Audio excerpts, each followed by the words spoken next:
Rameswaram Rameswaram public school Rameshwar Jharkhand में पड़ता है ना। चलो गया। नमस्कार, प्रणाम। मेरा नाम रवि कुमार है और इस वक्त मेरी मौजूदगी झारखंड पलामू में है और इस वक्त एक स्कूल में मौजूद हैं जो झारखंड में ही पड़ता है। स्कूल का नाम है रामेश्वर पब्लिक स्कूल। और उस स्कूल में जब मैं आया हुआ था तो एक बच्ची जो थी वो बहुत ही अच्छे तरह से अपनी बातों को रख रही थी। और जब मैंने पता किया कि वो उस बच्ची के बारे में, तो मुझे पता चला कि वो बहुजन समाज से आने वाली बच्ची है और अपने महापुरुषों के बारे में बता रही थी, पाखंडवाद पर बहुत अच्छी तरह से बोल रही थी। तो मैंने सोचा कि इनकी बातों को जो है मैं अपने पेज पर रखूँ, मैं अपने यूट्यूब चैनल पर रखूँ। तो उन्हीं से मैं आपसे बात कराता हूँ। सबसे पहले आपका नाम क्या है? मैं सबसे पहले आपको धन्यवाद करना चाहूँगी। मेरा नाम प्रिया मौर्य हुआ। कहाँ से हैं आप? अम्बा से। अम्बा अम्बेडकर नगर झरहा पड़ता है, वहाँ से है। क्या करते हैं आप? अभी हम 10th की पढ़ाई करते हैं और साथ में सभी की पूरे भारतवर्ष के साथ साथ पूरे विश्व तक आवाज़ पहुँचाने की कोशिश करते हैं, इतिहास को फिर से दोहराने की कोशिश करते हैं। कौन सा स्कूल में पढ़ती हैं? Saint Joseph Public School. हमको लगता है भारत का वो स्कूल नहीं हो सकता, बिहार का स्कूल नहीं हो सकता है जो तो इतना नॉलेज आपको दे दे। इतनी नॉलेज तो हमारे पिताजी, हमारे घर वालों से मिली है। अच्छा, ये बताइए कि अभी मैंने आपका भाषण सुना तो आप तमाम महापुरुषों के बारे में बहुत अच्छे तरह से बोल रही थी। आप पखंडवाद की तरफ से बहुत अच्छी तरह से बोल रही थी। ये कहाँ से आपको ज्ञान? मैं छोटी सी उम्र में अपने पिता के साथ ज़्यादातर रही हूँ और मेरे घर में अच्छे से संस्कार के साथ साथ बाहरी दुनिया के बारे में बताया जाता है। और मेरे पिताजी अगर कहीं हमें ले जाते हैं तो होता है कि कोई शांति से जाए, तो पर नहीं, हमारे पिताजी हमें कुछ न कुछ सिखाते जाते, तो मैं उनसे सीखी हूँ। तो हमारे सामने पखंडवाद पर क्या बोलिएगा? पखंडवाद पे मैं यही कहेंगे, जो पखंड है वो दिन पर दिन अपनी जो होता है, जो पखंड है वो दिन पर दिन अपनी जो क्षमता होता है, जो वे लोग होते हैं आगे, मतलब दिन पर दिन पखंडवादी बढ़ाते जा रहे हैं, अपने साथ साथ दूसरों को भी पखंड बना रहे हैं। तो कैसे आज का जो बहुजन समाज है इस पखंडवाद से निकले? क्योंकि अभी बहुत सारे बहुजन समाज के लोग जो है पखंडवाद में बजे हुए हैं। कैसे निकल सकते, खासकर महिलाएं कैसे निकले इससे? महिलाओं की तो बात अलग है। महिलाओं जो होती है वो बहुत ज़्यादा पखंडबंदी में है, क्योंकि महिलाएं जो होती है एकदम पूरे तरीके से इतनी नॉर्मल होती है वो कि किसी भी बात पे बहुत जल्द विश्वास कर लेती है। उनको पखंड इस तरीके से फंसाते हैं कि आप अगर महिलाओं की बात करते हो तो महिलाओं को अगर आप कुछ समझाने की कोशिश करोगे तो नहीं, डायरेक्ट अगर कुछ भी बीमारी हो तो महिलाएं डायरेक्ट करेगी कि वो बाबा के पास चलो, वो चाचा के पास चलो, वो जो साधु बाबा है, पखंड जो ब्राह्मण है उनके पास चलो। कुछ ना कुछ बात पे वो कभी नहीं कहेगी कि हॉस्पिटल में चलो, डायरेक्ट कहेगी कि उस बाबा के पास चलो। अगर औरतें की बात समझाने की है तो उसे एक औरत ही औरतों को पखंडों से बाहर निकाल सकती है। तो आप क्या लगता है, आप इस पखंडवाद को तोड़ पाइएगा भविष्य में? हमें लगता है कि जब तक हम हैं तब तक पूरी कोशिश के साथ, पूरी जान के साथ हम कोशिश करेंगे कि ये जो भारत में हो रहा है उसे पखंडवादियों के साथ, जो पखंडवादी हैं, जो हमारे देश के तो नहीं थे वे, पर फिर भी जो हमारे साथ कर रहे हैं उसको तोड़ पाऊँ, पूरे समाज के लिए लड़ पाऊँ। अच्छा, आप फूले जी पर भी बहुत अच्छा बात दे रही थी। उनके बारे में क्या सोचती है, क्या विचार रखती है?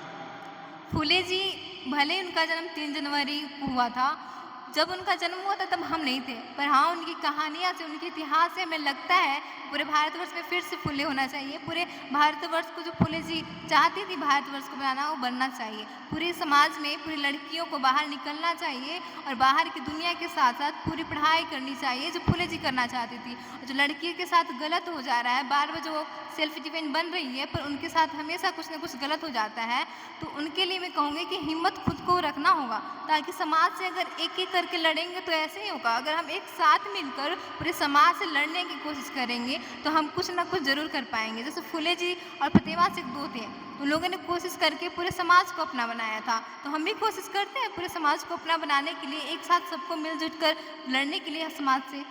इतनी छोटी सी उम्र में, मतलब आप सोच सकते हैं कि इतना बड़ा जागरूकता फैलाना लोगों में, ये बहुत बड़ी बात है। और अभी से अच्छा, क्या सपना लेकर आप निकली हैं, क्या बनना चाहती हैं? एडवोकेट। वकील? क्यों वकील क्यों बनना है? क्योंकि मेरे जो बोलने का तरीका है उस तरीके से मेरे पापा चाहते हैं कि मैं वकील बनूं। अच्छा, ये तरीका मतलब कब से आपके अंदर ये भावनाएं आई, कब से अब इतना फाटेदार बोलने लगी पखंडवादी किसी चीज़ पर? जब मैं 8th क्लास में थी तो 2023 में घूमने गई थी अपने पापा के साथ। प्रदीप मौर्य अंकल भी थे, मतलब बहुत सारे, सरजू मेहता, जो सरजू बौद्ध हैं उनके घर वाले मतलब उनके भाई लोग जो थे बाहर में उन लोग भी थे। बहुत सारे हम लोग थे जो 45-50 के लगभग थे। एक साथ मिल कर के हम लोग यहाँ से बिहार के साथ साथ नेपाल तक गए थे। जहाँ तक बुद्ध भगवान ने अपनी कुछ छवि छोड़ी वहाँ तक हमने जाने की कोशिश की। वहीं से जब मैं राजगीर लौटी तो राजगीर में एक प्रोग्राम हमारे कम्युनिटी जो हम लोग सब थे हमने सोचा कि एक प्रोग्राम रखते हैं, अब हम लोग चले जाएंगे, अलग अलग रास्ते हमारे हो जाएंगे, अपने घर चले जाएंगे। तो प्रोग्राम मिला, वहीं से हमें बोला गया कि आप कुछ अपने विचार रखना चाहेंगी। तो मेरे पिता ने कहा कि मेरे पिताजी बोले कि आपको कुछ रखना चाहिए, अगर आप स्कूल में कर सकती है परफॉर्मेंस तो आपको यहाँ भी देना चाहिए, आपके माइंड में जो चलता है वो आप बोलो। तो मैंने उसी टाइम फर्स्ट टाइम दिया था और बोला था सभी के सामने, खुद से एक शायरी भी बनाई थी जो पाखंडों के ऊपर था। और उससे वहाँ से लेकर के आज तक मैं इस प्रोग्राम में कहीं भी प्रोग्राम हो वहाँ पे हमारे प्रदीप अंकल साथ देते हैं, मेरे पिताजी वहाँ पे भेजने की कोशिश पूरी तरीके से करते हैं। तो अपने शब्दों में जैसे आप स्टेज पर बोल रही थी पाखंडवद पर कुछ ऐसा जो हो तेज आवाज में कुछ जो बोलना चाहें आप शायरी के माध्यम से किसी बात का जो भी हो आप बोल रही थी वहाँ पे।